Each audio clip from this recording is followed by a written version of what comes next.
Why is everything a fucking stage and an optic? So like Netanyahu has to clearly just postpone what he's doing because it's not looking good. So that's why Trump is saying to Netanyahu, which is a joke, I demand and I'm appalled by the whole Gaza Strip situation. Oh my God, let me tell you.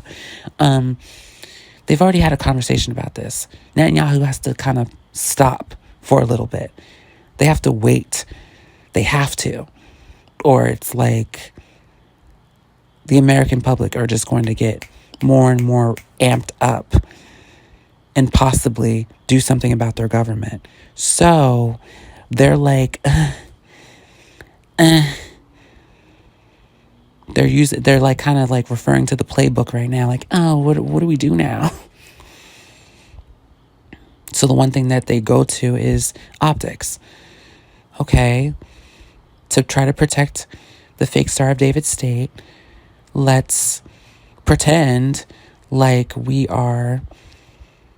Trump is against what's happening in Gaza, all the while still taking donations and being a beneficiary of stipends, if you will, for or from the fake Star of David state in Principality. What I'm saying is your politicians are just saying words. What's behind what they do?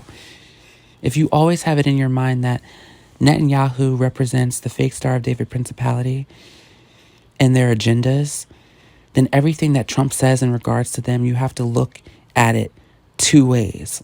Netanyahu or the fake Star of David Principality, they have to stop. They have no choice. They have none of Europe. All of America is, over it.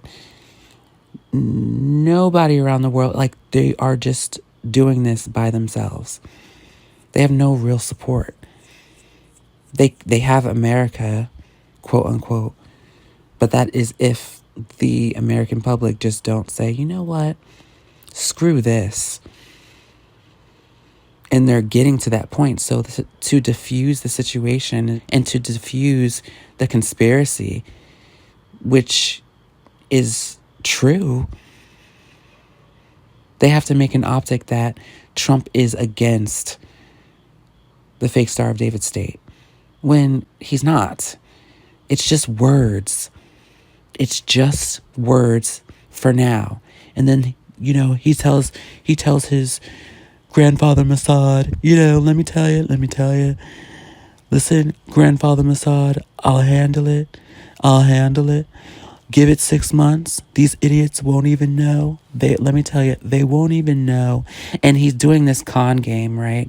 That's how he is. He's just a businessman, con artist. And when they get up there in age, their pathology becomes more of like their disposition. And they're just like on autopilot. There's no wriggle room or availability to really change. They are who they are, and Trump is who he is, and he's too old. He's also too old. So this is going to be a mess. It's already a mess. And like I said, Trump is especially not going to just get rid of or stop the whole Gaza Strip being obliterated, because he has investments coming that are going to be developments on the Gaza Strip, and they're projected to make millions, if not billions, over the course of a few years. And that's not going to stop. So they just have to postpone this. Let's give it 6 months. I tell you, let me tell you, Netanyahu, calm down. Listen. The Americans, they're idiots, okay? I got them, all right? Don't worry about it. I can handle it. He's just playing this con game to everyone that he meets. Trump is. He's talking to Netanyahu. He's talking to his cabinet officials. He's talking to his administration, the ones who know that all the, J.D. Vance knows, how all of this is running.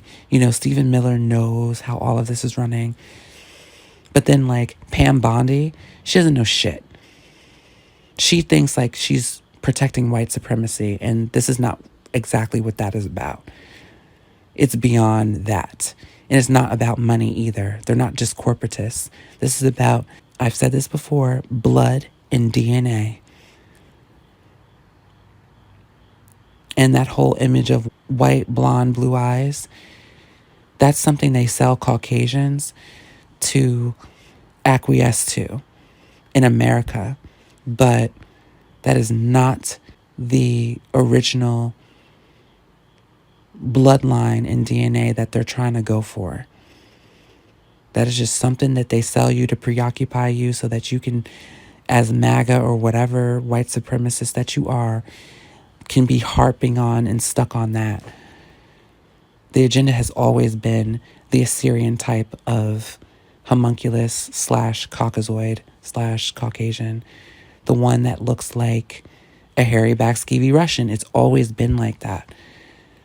And honestly, the Nordics, in terms of the interdimensional beings, I really don't want to talk about this in this video, but the Nordics, they lost.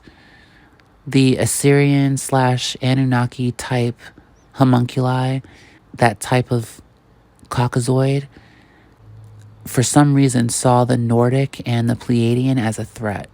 So, I mean, take that as you want.